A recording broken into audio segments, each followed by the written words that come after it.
አንዳንዶቻችሁ ስኳሬ ዛሬ በጣም ጨመረብኝ 300 ገባ 400 ገባ እንዲህ እንዳስከተለብኝ ስትሉ አይ በቃ መፍትሄው እንዲህ አይነት መድኃኒት ወሰጂ ወይ ኢንሱሊን ተወጊ ትባሉና ኢንሱሊንም ይሁን ከፍተኛ መድኃኒቶችን መውሰድ ስትጀምሩ ደግሞ ወይኔ ዛሬ ደግሞ ስኳሬ እኮ ሌሊት ላይ ወርዶብኝ ጠዋት ላይ ወርዶብኝ ቀን ላይ ወርዶብኝ ራሴን ስቼ ዛሬ ሰውን ያተረፈኝ እንደዚህ ምናምን ሚሪንዳ ጠጥቼ እንደዚህ እንትን አድርጌ ትላላችሁ።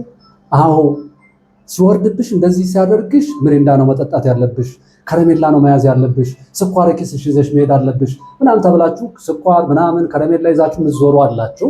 እሺ አዎ ስኳር ቃምኩኝ ስኳሬ ወርዶ ሚሪንዳ ጠጣሁኝ እንደዚህ ሆኖብኝ ወርዶ ምናምን ስትሉ ያን በጠጣችሁ ጊዜ በነጋታው ደግሞ ስኳሩ 300 400 ምናምን ገባ።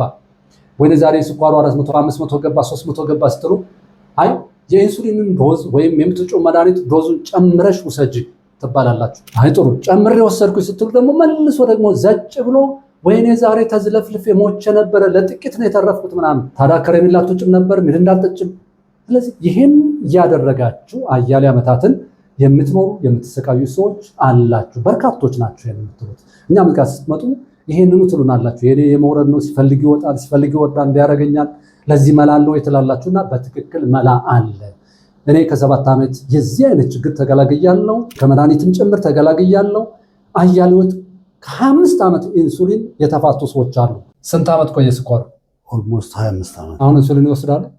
አልወስድም። አሁን ኢንሱሊን አልወስድም። በጣም ትልቅ ለውጥ ያለው አሁን ስኳር 79 80 ይደርሳል።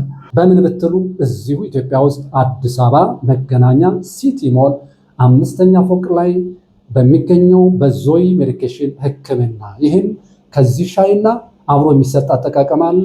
እሱን አንድ ላይ በመጠቀም ካሉበት አጠቃላይ የዚህ ውጣ ውረድ አይነቱ ለስኳር በሽታ፣ ደም ግፊት፣ ኮሌስትሮል፣ ከልክ ያለፈ ውፍረት ታሪክ አድርገው ማስቀረትና መድኃኒቶችን ጭምር ታሪክ አድርገው አስቀርተው መኖር ይችላሉ ማለት ነው።